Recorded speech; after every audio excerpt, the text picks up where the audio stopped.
ଜାତୀୟବାଦୀ ଚେତନାର ପ୍ରତୀକ ସ୍ୱାମୀ ବିବେକାନନ୍ଦ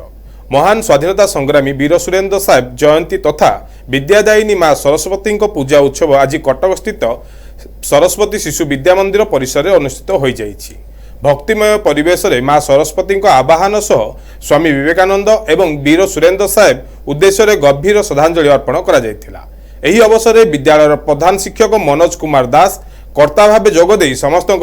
उद्देश्य शुभाशीष प्रदान करथिले। उत्सव में विद्यालय परिचालना कमिटी शिक्षा विकास कमिटीर सदस्यगण समेत बहु विशिष्ट अतिथि उपस्थित रही कार्यक्रम को गौरवान्वित करथिले।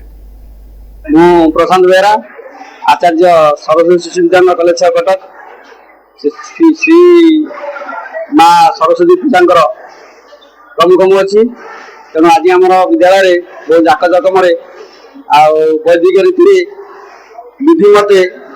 आमर पूजा अनुष्ठित होमर पिला सब भोग आणुंट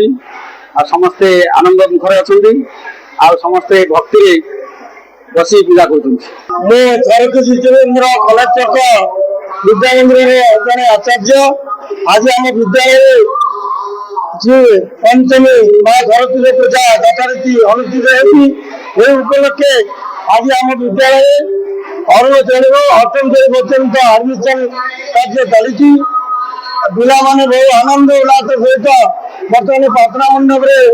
बर्तमान से पूजा पूजा उपलक्षे माँ पाखे बस सानिध्य लाभ कर अरुण रु अष्टम श्रेणी पर्यंत प्राय 50 रु ऊर्ध्व गार्डियन नुआ आडमिशन करने विद्यालय काउंटर अच्छा गुरुजी गुरुमा मैंने कार्य केमती सुचारू से कथा बुझुंट विद्यालय सरस्वती शिशु विद्या मंदिर उपसभापति भाव बर्तमान भी कार्य कर विद्यालय बोधे 1987 मसीह बर्तमान पर्यंत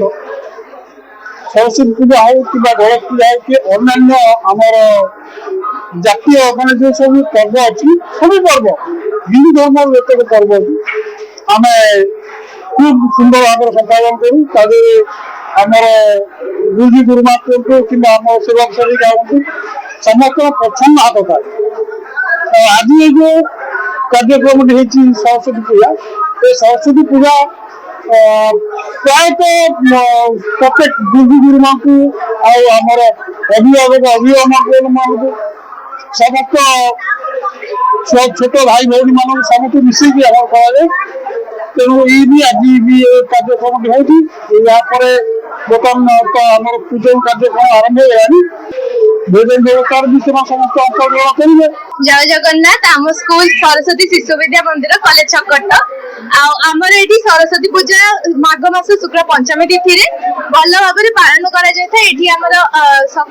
सकाल 9 पूजा आरंभ होता है। आम प्रधान आचार्य श्री मनोज कुमार दास महोदय आमर पूजा करी पूजा माने बसी था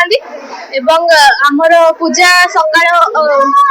9 रु 10:30 पर्यटन पाखापाखि चलता है प्रसाद ग्रहण हुए आम घर को जाता।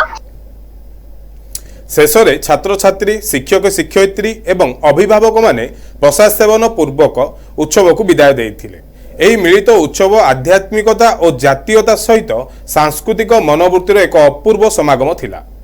कटकरू मंटू साहू रिपोर्ट NTV।